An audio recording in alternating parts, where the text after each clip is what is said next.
Welcome to Historic Stagville. My name is Khadijah. So the area behind me is the foundation of an original slave dwelling that was here. This would have been a four-wall cabin. The people who were living in these buildings enslaved here at Stagville would have been doing domestic labor here. So you can see how close this building is to the home of the slaveholders here, to the Benahan house. And so the people who were living in these buildings would have been doing all different types of domestic and slave labor. They may have been maids, cooks, candle makers, seamstresses. They may have been barbering for the slaveholders, hairdressing, making clothes, taking care of children, the slaveholders' children. So they may have been doing all different types of things in proximity to this house for the slaveholders. So we know that slavery is a system enforced through fear and violence.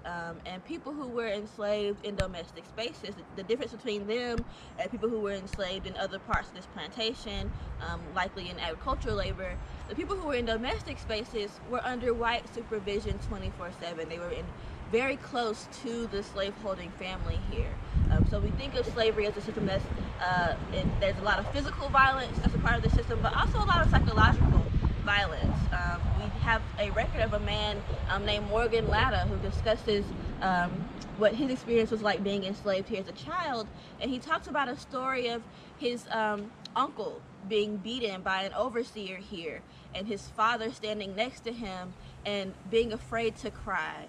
He could not show emotion. So we know that's a form of mental, psychological violence there. That man knows that even to cry out, he's not causing any physical interruption to what's happening here, but just to show his emotion would be, there could be consequences for that.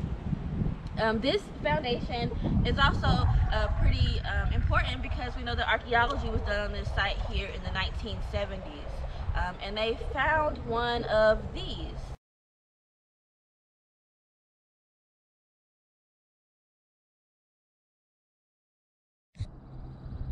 So they found one of these. This is a cowrie shell. These shells are only found in the Indian Ocean. They only wash up on the coast of Africa. And for one of these shells to be found here in this foundation is pretty amazing, because we know the people who were enslaved here at Stagville, the 900 people who were enslaved here, none of them were directly from Africa.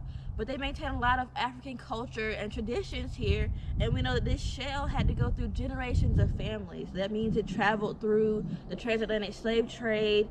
It was passed down generations of friends and family to be found here in this foundation hundreds of years later.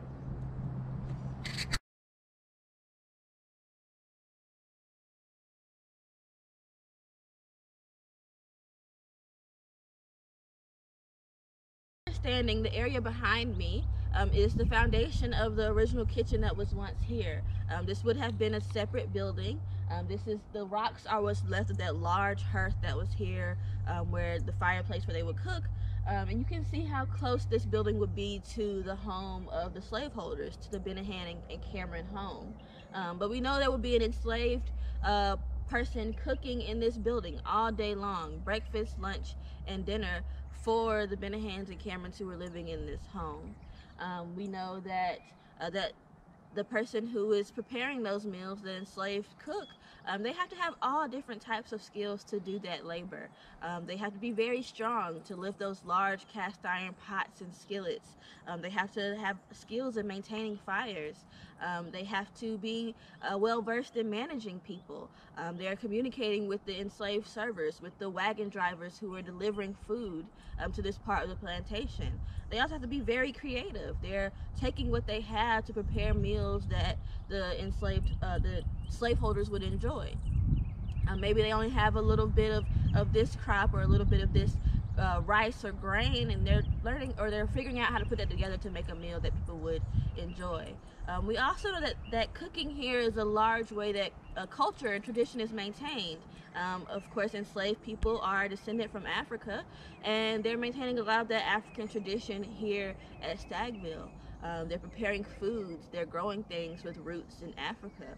We have record here that shows that gumbo was a meal that was prepared here that the Camerons were enjoying, that was made by enslaved people. And gumbo is a traditionally African food.